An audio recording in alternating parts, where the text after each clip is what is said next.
Cette vidéo va vous expliquer comment il est possible de synthétiser un cours sous la forme d'un schéma fonctionnel. Voici le schéma initial, qui va servir de support pour synthétiser le cours. On y observe 4 appareils: l'appareil digestif, l'appareil circulatoire, l'appareil excréteur et l'appareil respiratoire. En bas, on observe une cellule, avec son noyau, ses ribosomes et ses mitochondries. Comme la cellule est l'unité de base des êtres vivants, on va aborder la nutrition à l'échelle cellulaire.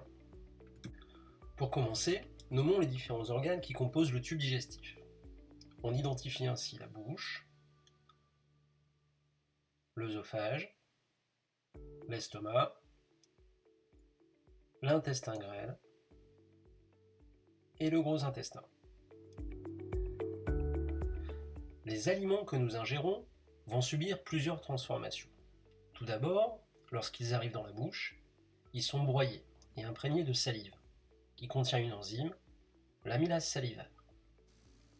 Cette action aura comme conséquence de réduire la taille des aliments, comme on peut le voir sur ce schéma. Arrivée dans l'estomac, cette bouillie va être brassée, ce qui constitue, avec la mastication, l'action mécanique de l'appareil digestif sur les aliments. Cette action mécanique a comme objectif de réduire la taille des aliments pour en faciliter l'action chimique des enzymes. Dans l'estomac et l'intestin, de nombreuses enzymes vont intervenir dans cette action chimique sur les aliments. Nous les regrouperons sous le terme d'enzymes gastriques pour celles qui agissent au niveau de l'estomac et d'enzymes intestinales pour celles qui agissent au niveau de l'intestin. Le résultat de ces actions mécaniques et chimiques sur les aliments va permettre de transformer ces aliments inassimilables en nutriments assimilables par l'organisme. Cette transformation, c'est ce que l'on appelle la digestion.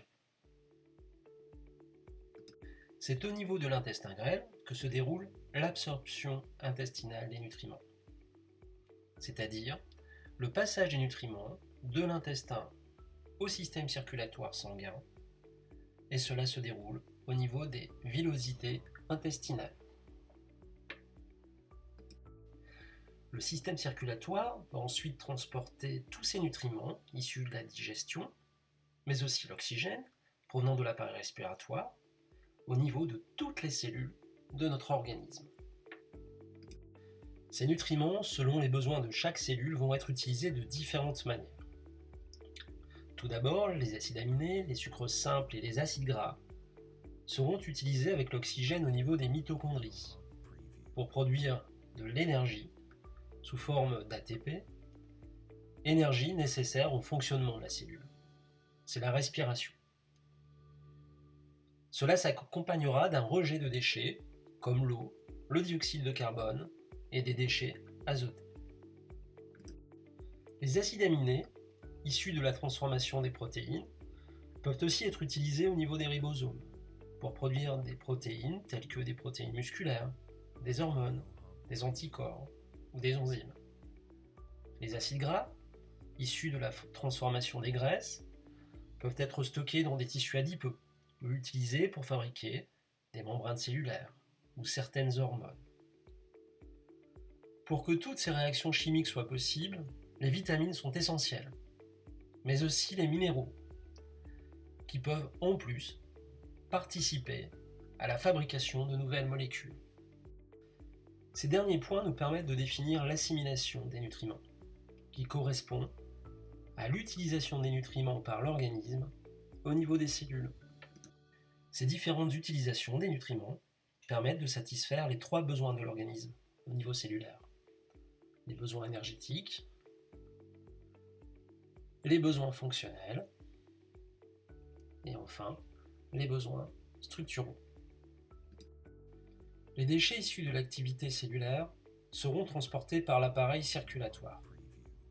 Une grande partie de ces déchets sera évacuée au niveau de l'appareil excréteur, dont la fonction est d'éliminer les déchets présents dans le sang. Une partie de l'eau et le dioxyde de carbone seront évacués au niveau de l'appareil respiratoire durant l'expiration. Dans le tube digestif, il reste les éléments qui n'ont pas été digérés ou qui ne peuvent pas être absorbés, comme les fibres pour l'être humain par exemple. Ils continuent donc leur chemin dans le tube digestif et arrivent au niveau du gros intestin, à l'intérieur duquel le reste de l'eau et des minéraux qu'ils contiennent sont absorbés, ce qui permet leur solidification et la formation des excréments qui seront évacués. Voilà le schéma fonctionnel de la nutrition terminé. Ce schéma met bien en évidence que la nutrition fait intervenir et collaborer différents appareils. L'appareil digestif, circulatoire, respiratoire et excréteur. Si l'un de ces appareils ne fonctionne pas, c'est alors la fonction de nutrition qui est perturbée, voire impossible.